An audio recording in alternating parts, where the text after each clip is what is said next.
লুঙ্গি নেহি চলেগা, লুঙ্গি পরে ভোট দেওয়া যাবে না। হিন্দু মুসলিম দুই ধর্মের ভোটারকেই লুঙ্গি ফতোয়া কেন্দ্রীয় বাহিনীর। এমনই চাঞ্চল্যকর অভিযোগ উত্তর 24 পরগনার গোবরডাঙ্গায়। কেন্দ্র বাহিনী এসে বলছে লুঙ্গি নেই চলেগা, লুঙ্গি। আমি তাড়াতাড়ি এসে বাড়ি এসে বাচ্চার থেকে প্যান্ট বের করে প্যান্টটা পরে আবার যাই।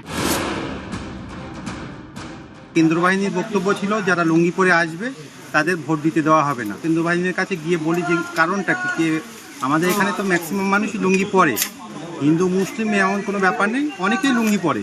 তা বৃদ্ধ মানুষ তারা তো আজীবন লুঙ্গি পরে এসছে, তাদেরকে বলছে যে লুঙ্গি পরে অ্যালাউ নেই, ভোট কেন্দ্রে যাওয়া হবে না। এবং এমনকি আমাদের কথা বলতে গেলে কেন্দ্র বাহিনী আমাদের বিরুদ্ধে লাঠি নিয়ে তেড়ে আসে। লুঙ্গি বাঙালির ঘরোয়া আরাম, দীর্ঘদিনের অভ্যাস। লুঙ্গি বাংলার ঘরে ঘরে। বাঙালির আরামের এই লুঙ্গি নিয়ে চাঞ্চল্যকর অভিযোগ উত্তর 24 পরগনার গাইঘাটা বিধানসভা আসনে। এই বিধানসভা কেন্দ্রের মধ্যে পড়ে গোবরডাঙ্গার বেড়গুমের কুচলিয়া প্রাথমিক বিদ্যালয়। বুধবার এই স্কুলে গ্রামের কয়েকজন লুঙ্গি পরে ভোট দিতে চান বলে দাবি। অভিযোগ, কেন্দ্রীয় বাহিনীর কয়েকজন জওয়ান তাঁদের বুথে ঢুকতে বাধা দেন, বলেন লুঙ্গি নেহি চলেগা। বাধ্য হয়ে বাড়ি ফিরে লুঙ্গি বদলে প্যান্ট পরে ভোট দিতে যান তারা। হিন্দু মুসলিম দুই ধর্মের ভোটারকেই লুঙ্গি ফতোয়া কেন্দ্রীয় বাহিনীর। চাঞ্চল্যকর অভিযোগ গোবরডাঙ্গায়। কেন্দ্র বাহিনী এসে বলছে লুঙ্গি নেই চলেগা, লুঙ্গি। আমি তাড়াতাড়ি এসে বাড়ি এসে বাচ্চার থেকে প্যান্ট বের করে প্যান্টটা পরে আবার যাই। আর আমার লুঙ্গি খুলে ধুয়ে বাড়ির থেকে আবার আমার নাতিদের প্যান্ট টান পরে তাই আবার জাতি হলো। এত খারাপ লাগে না, আমার আর বয়স আর আছে। অনেকেরই প্রশ্ন, নির্বাচন কমিশনের তো কোনো পোশাক বিধি নেই, লুঙ্গি পরে ভোট দেওয়া যাবে না এরকম তো কোথাও লেখা নেই, তাহলে কেন ভোটে লুঙ্গি ফতোয়া?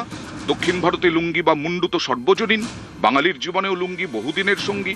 এ পোশাক কোনো নির্দিষ্ট ধর্মের মানুষের নয়, হিন্দুরাও পরেন, মুসলিমরাও পরেন, লুঙ্গিতে কোনো ভেদাভেদ নেই। তাহলে সেই লুঙ্গি পরে কেন ভোট দেওয়া যাবে না? কেন কেন্দ্রীয় বাহিনীর বিরুদ্ধে লুঙ্গি নেহি চলেগা এমন ফতোয়া দেওয়ার অভিযোগ? এ প্রশ্ন অনেকেরই। এটা একটা বাড়াবাড়ি হয়েছে, অত্যন্ত বাড়াবাড়ি। এটা যে যারা নিজের মতো করে আইন করছে বা আইন চাপিয়ে দিচ্ছে মানুষের উপর, এটা হয় না। ভোটারের কোনো ড্রেস কোড নেই, সংবিধানে তো নেই।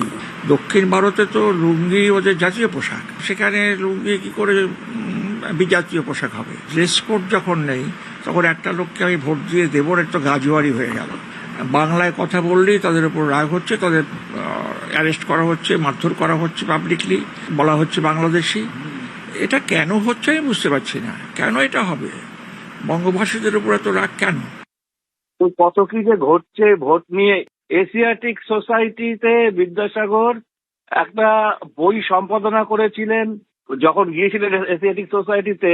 হ্যাঁ, তালপাতার চটি পরতেন আর ধুতি পরতেন আর ফতুয়া, এই ওনার বই ছিল। কিন্তু ওনাকে ঢুকতে দেয়নি এশিয়াটিক সোসাইটিতে। প্রপার ড্রেস পরে আসতে হবে সাহেবদের মতন। অনুষ্ঠানটা তাকে নিয়ে, এই কর্তাদের কথা কানে যখন গেল তখন সে ছুটে এসে হাতে পায়ে ধরা, চলুন চলুন, আপনার জন্য ড্রেস কোড নেই। এইভাবে বিদ্যাসাগর যাননি। অশিক্ষিত লোকদের হাতে এই সব প্রশাসনিক দায় দায়িত্ব পড়লে যা হয়, যা ভদ্রলোকের শাসন ব্যবস্থা আগে ছিল তাই নিয়ে আসতে হবে।